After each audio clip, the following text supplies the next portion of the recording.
Moving on to JText, eText, PText. I don't know how I should go into this. I was looking at the story Abraham slaying Isaac, which I think is a very interesting story when you read it in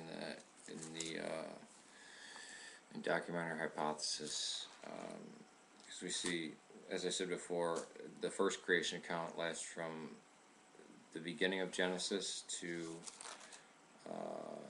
chapter 2, 4. And then the second creation account is it ends at 3, the first one. The beginning one is 2, 4, all the way to 5. So almost all chapters 2, 3, and 4 are the other creation account. There's only 4 lines in the second chapter that belong to the first creation account. And we have redactor. Redactor, you can tell these are the records. Redactor is probably the one that wrote Ezra and Nehemiah. And as I showed the flood story, I mean, the flood story is too bad no color. You know, the flood story is intermixed. You can't even see the highlighter. It sucks, but I mean, they're spliced together in line after line after line. So it because he tried to make it flow like a story, you know. But where E comes in, E is concerned with Moses.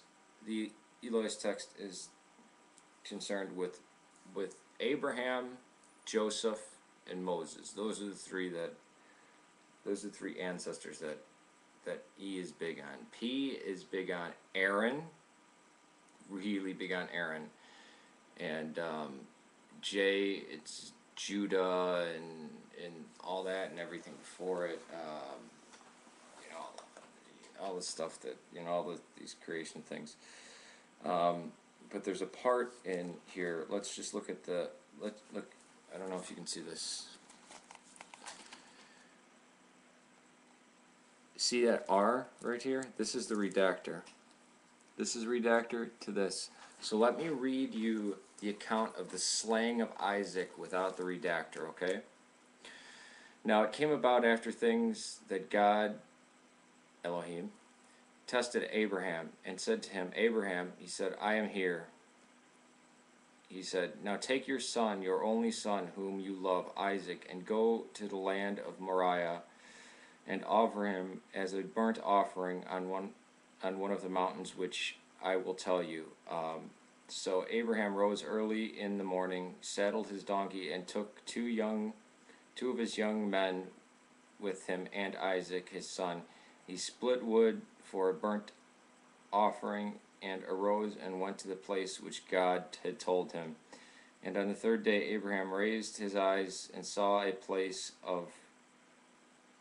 from a distance. This is traditionally Mount Moriah, where the Dome of the Rock is, where the temple stood. Abraham said to his young men, stay here with the donkey. I and the lad will go over. And he worshipped and returned. Abraham took wood of the burnt offering and laid it on Isaac his son, and he took his hand and he took in his hand fire and the knife. So the two of them walked together. Isaac spoke to Abraham his father, said, my father, he said. Here I am, my son. Abraham said, here I am, my son. And he said, behold, the fire and the wood, but where is the lamb for the burnt offering? Abraham said, God will provide for himself a lamb for a burnt offering, my son. So the two men walked together. So the two of them walked together, and they came to the place which God had told him. Abraham built an altar and there arranged wood, and bound his son Isaac and laid him on the altar. Laid him on the altar on top of the wood. Abraham stretched out his hand and took the knife to slay his son. and said, "By myself I have sworn, declares the Lord, because you have done this thing, I have not withheld and have not withheld your son, your only son. Indeed, I will greatly bless you. I will greatly multiply your seed and as the stars of the heavens, and as the sand which is on the seashore. Your seed shall possess the gate of their enemies. In your seed all nations of the earth shall be blessed, because you have obeyed my voice." So Abraham returned to his young men, and they arose and went together to Beersheba. Abraham lived at Beersheba. Now the redactor, when it said, "And Abraham took his knife to slay his son," it said, "But then an angel of the Lord called out from heaven and said, Abraham, Abraham." And he said, "Here I am." He said, "Do not stretch out your hand against your lad, and do nothing to him. For I know that you fear God, since you have not withheld your son, your only son, from me." Then Abraham raised his eyes and looked, and behold him, this is a ram that was there. And so the ram was the burnt offering, substitution, blah, blah. But originally, that's not what it was. Now, some people say, there's a midrash in Judaism that says that Abraham slayed Isaac, and that Isaac was reborn. But this story, he pulls out the knife, and then God says,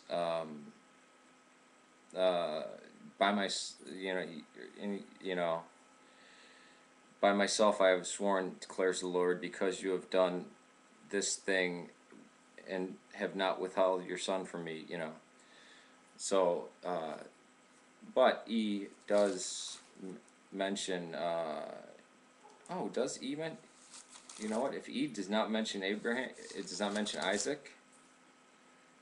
No, okay. Oh, no, he doesn't do it there. He might have been killed. It might have been child sacrifice. But it's because it doesn't mention Isaac leaving. In the E text, he might have killed him. And it was God speaking directly to him. Didn't need an angel, did he? So I think he historically was sacrificed.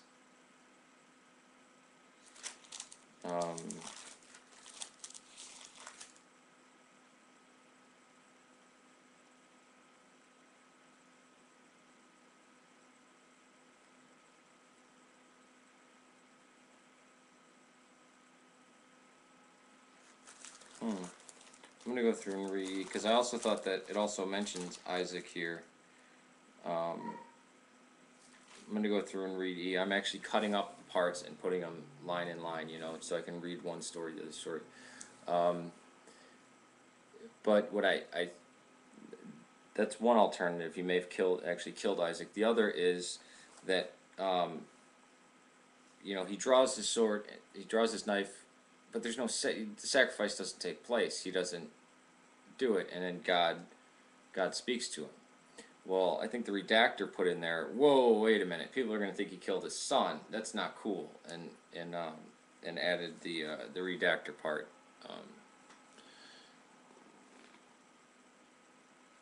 Down here. But also, since E is an earlier account, but J got written down first, they say that E and J were combined. I think E kind of pushed itself into, I think E was the addition to J. Clearly two different things, but in contradictory. I think when they got merged, maybe it was intentional, that E was going to be part of J, They said, oh, they already covered that stuff, but here's our perspective, the Northern Israelite thing. But it's very funny. Also, this story, we have the offering of Isaac, which is an E text story, and then immediately after that we have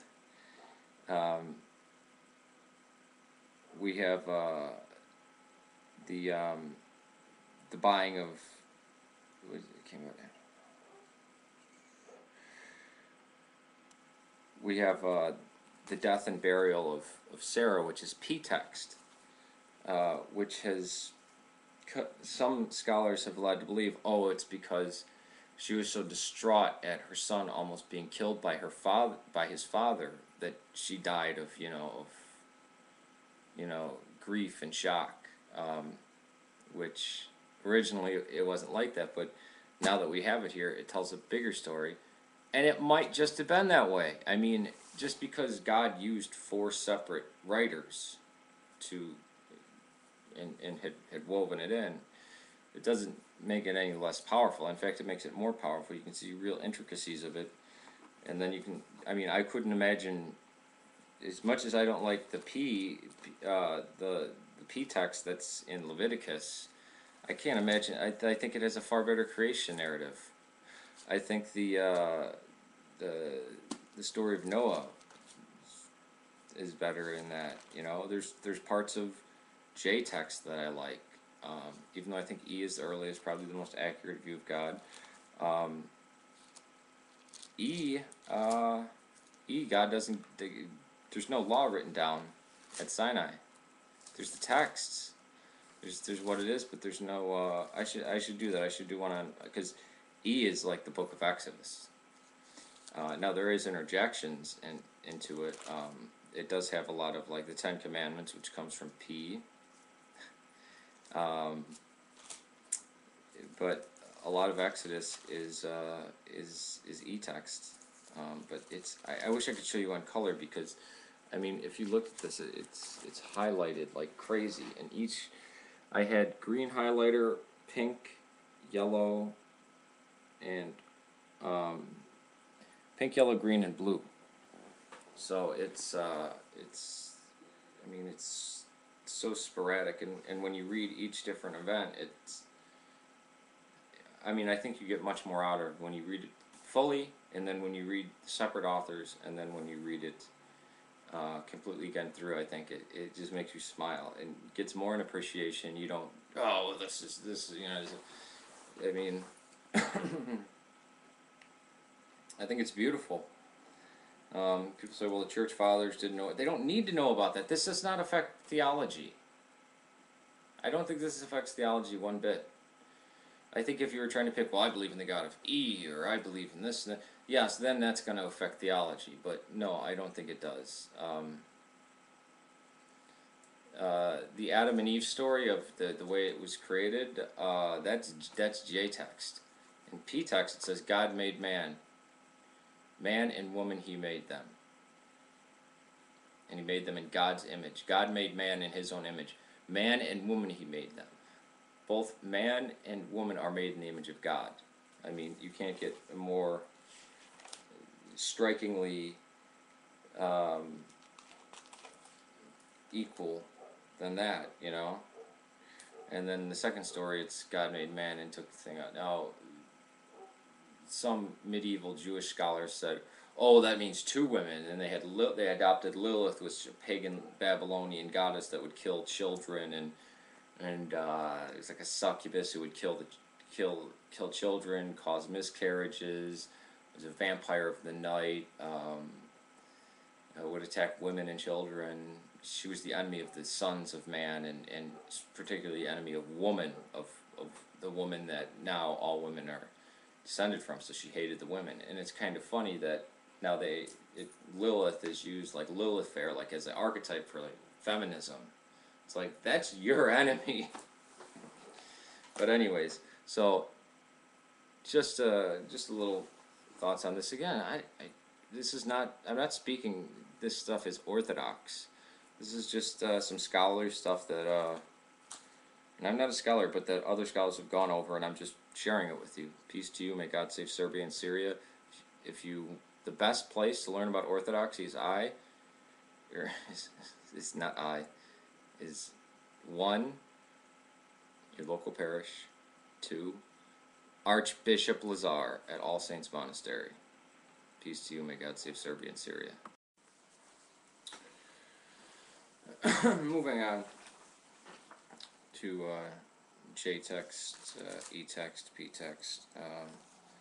I don't know how I should go into this. I was looking at the story Abraham slaying Isaac, which I think is a very interesting story when you read it in the documentary hypothesis. Because we see, as I said before, the first creation account lasts from the beginning of Genesis to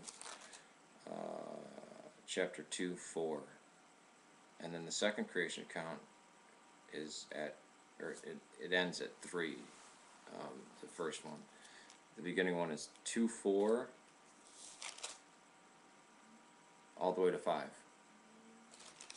So almost all chapters 2, Joseph and Moses. Those are the three ancestors that E is big on. P is big on Aaron, really big on Aaron, and J, it's Judah and all that and everything before it.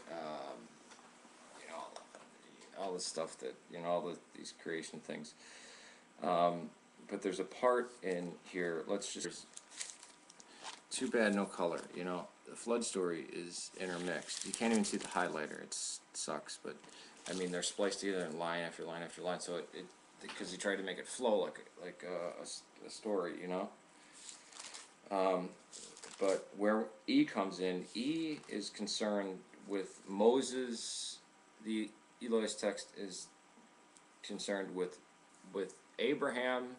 3 and 4 are the other creation account. There's only 4 lines in the second chapter that belong to the first creation account. And we have redactor. Redactor, you can tell these are the records. Redactor is probably the one that wrote Ezra and Nehemiah.